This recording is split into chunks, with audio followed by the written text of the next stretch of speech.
Hey everybody, it's Michael Fisher with Pocket Now. I'm in Salem, Massachusetts at the facilities of GT Crystal Systems, a company that's trying to make your smartphone display a little bit harder to scratch using sapphire. Let's find out how they do it. If you watched our coverage from MWC in Barcelona, you might remember a demo by Jeff Nestel-Pat of GT Advanced Technologies showcasing a smartphone display 2.5 times stronger than Gorilla Glass that was, for all intents and purposes, unscratchable. It turns out the primary GT Advanced Crystal Systems facility is just a hop away from Pocket Now's Boston offices, so Jeff invited us for a visit to see how sapphire smartphone displays are made.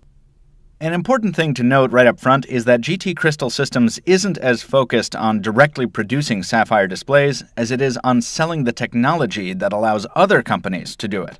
The core of that technology is these furnaces. There are about 60 at the Salem facility, most of which were busily making sapphire at the time of my visit. Inside these cylinders, at thousands of degrees, is where the material that ultimately forms an unscratchable smartphone display is forged. So here's how that's done. A sapphire seed, about the size and shape of a hockey puck, is placed at the bottom of a single-use molybdenum barrel called a crucible. The crucible is then filled with a mixture of condensed corundum, which is a crystalline form of aluminum oxide, and a material called crackle, which is uncrystallized sapphire material left over from previous runs. The full crucible is then placed inside the furnace, where it sits atop a finger, a small platform cooled by liquid helium that prevents the sapphire seed from melting too early. The whole shebang is sealed, the air is evacuated, and the temperature is brought up to 2200 degrees Celsius to allow the materials to melt together. The temperature varies as the material is put through a series of cooling cycles over the next 16 or 17 days.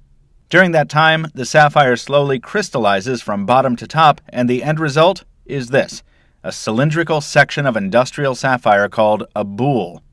The typical recipe produces a 115-kilogram boule, chemically identical to the sapphire dug from the ground. Boules are marked and separated into more and less desirable regions. Cores can be drilled and cuts made for various applications, like LED production or the manufacturing of airplane windows. Making a smartphone display out of this sapphire material is fairly simple. A rectangular section of specific dimensions is cut, smaller for iPhones and Virtus, larger for Galaxy Notes and the like. It's polished, not just to increase clarity, but to strengthen it further. Then it's cut into the appropriate thickness and polished some more. A few hole punches for button and speaker penetrations, and voila! A thin, light screen protector harder than Gorilla Glass, harder even than any material except for diamonds, a practically unscratchable display coating.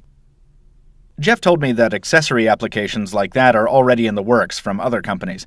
But GT Advanced is also hoping to coordinate with OEMs to include sapphire screens on smartphones right out of the box. Cost continues to be a big factor, but the gap is narrowing.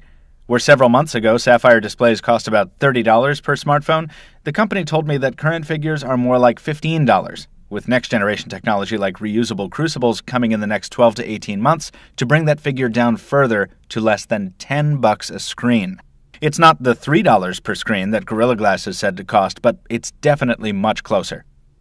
Again, you'll see other companies pushing sapphire smartphone screens much more aggressively under their own brands at first, but get ready for a general sapphire awareness campaign coming soon.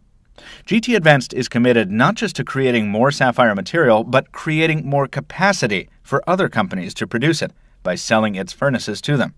That should drive the costs down while pushing availability up, which means that sooner rather than later, we might all be able to carry our smartphones in the same pocket as our keys, coin change, and even a handful of beach sand, without worrying about scratching our screen to death.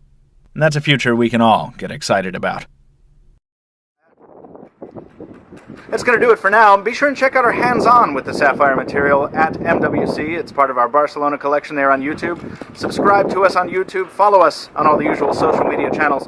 Stay tuned for a lot more from Pocket Now. Thanks for watching. See you next time.